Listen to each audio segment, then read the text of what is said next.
Imagine standing alone in an old museum. The halls are silent. Your footsteps echo against polished stone. Dust floats through narrow beams of afternoon light. Hundreds of paintings surround you, each frozen in its own forgotten century. Then you notice one. Nothing extraordinary at first. A simple portrait, a person seated quietly, looking directly at the artist. But something feels wrong. You take one step to the left. The eyes follow. You walk to the right. The eyes follow again. You tell yourself it's just perspective. Every portrait seems to do this. Yet the feeling doesn't disappear. Instead, it grows. Because deep inside, another question begins to form. What if the painting isn't following me? What if it's watching me? That tiny shift transforms a harmless illusion into something profoundly unsettling. Human beings have always feared being watched. Long before cameras, satellites, and smartphones, our ancestors survived by detecting eyes hidden in forests. A pair of eyes often meant danger. Our brains became experts at recognizing faces, even where none exist. Clouds, mountains, electrical outlets, the moon. Psychologists call this pareidolia, our tendency to see meaningful patterns where there are only random shapes. But paintings are different. Someone intentionally placed those eyes there.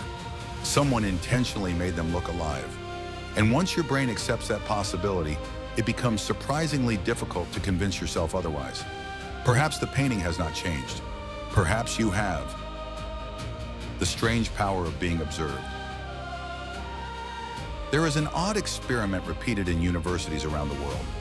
Researchers place a picture of human eyes above an honesty box where people are supposed to pay for coffee. The eyes are fake. Nobody is actually watching. Yet people become significantly more honest.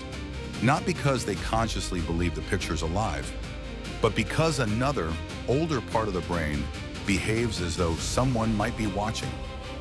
Thousands of years of evolution cannot easily distinguish between real eyes and convincing ones. This is extraordinary. A painting doesn't need consciousness. It doesn't need movement. Sometimes it only needs the suggestion of awareness. The philosopher Michel Foucault argued that one of the greatest forms of power is not physical force, but the possibility of observation. When people believe they might be watched, they begin policing themselves. Eventually, the observer no longer needs to exist. We become our own prison guards. Perhaps that is why portraits feel unsettling. The painted figure cannot move and cannot speak, cannot judge. And yet, we judge ourselves in front of it. Notice what happens when you stand before an ancient portrait.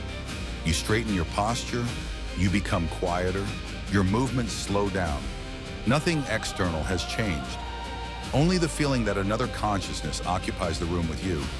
Whether real or imagined hardly matters. Your brain reacts the same way. The invisible gallery inside your mind. Now consider something stranger. What if the painting is only a symbol? Most of us carry invisible observers everywhere we go. The disappointed teacher, the demanding parent, the childhood bully, the friend whose approval we still seek years later, the strangers on social media. Even when they are absent, they continue watching from inside our memories. Carl Jung believed we construct a persona, a social mask designed for the eyes of others. We perform constantly, not only in public, even alone. Think carefully. Have you ever imagined explaining your actions to someone who wasn't actually there? Have you ever won an argument in your head with a person miles away? Have you ever changed your decision because of what people might think? If so, you already know what it means to be watched by invisible eyes. Perhaps the museum portrait is unsettling because it reminds us of something we rarely admit. We are almost never alone, not because ghosts surround us, but because memories do.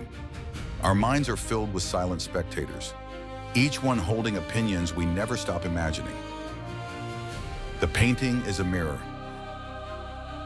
There's another possibility. Suppose the portrait isn't watching you at all. Suppose it reflects you. When we stare into another face, our brains begin filling in missing information. We guess emotions, intentions, thoughts, and stories. In psychology, this is called projection. We attribute our own inner world to someone or something else. The painting appears judgmental. Perhaps we are judging ourselves. The painting appears sad. Perhaps sadness already exists within us. The painting appears mysterious because we ourselves remain partially unknown. Artists have understood this for centuries. The greatest portraits reveal less about the person being painted than about the person doing the looking. Two visitors stand before the same image. One feels peace, the other feels dread.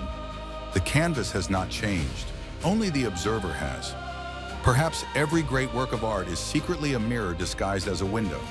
It appears to show another person, yet somehow it always reveals ourselves. The greatest illusion. There is one final twist. You spend your life believing you are the observer. You believe consciousness shines outward. You examine the world. You analyze people. You interpret reality. But certain moments reverse everything. A portrait, a mirror, a camera, a memory. Suddenly, you experience yourself as the one being observed, the subject instead of the observer. And that shift is deeply uncomfortable because identity depends upon perspective. Who are you when someone else is looking? Who are you when nobody is?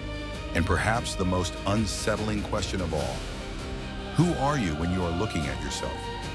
The ancient philosopher Socrates famously declared that the unexamined life is not worth living. Yet self-examination is not always pleasant. To truly observe yourself requires standing before an invisible portrait painted over decades. Every decision, every regret, every kindness, every lie, every dream abandoned, every fear carefully hidden. Your life becomes a painting, and sooner or later, you must look into its eyes. The painting that never leaves. Perhaps the strangest painting in the world is not hanging in a museum. It hangs inside your own mind. It has watched every success, every failure, every secret, every version of yourself. Unlike any canvas, it never gathers dust. It never fades. It evolves every day. The portrait that follows you is not made of oil and pigment. It is made of memories. So the next time you stand before a painting whose eyes seem to follow your every movement, pause for a moment before walking away. Ask yourself one question. Is the painting watching you, or has it simply reminded you that someone has been watching all along?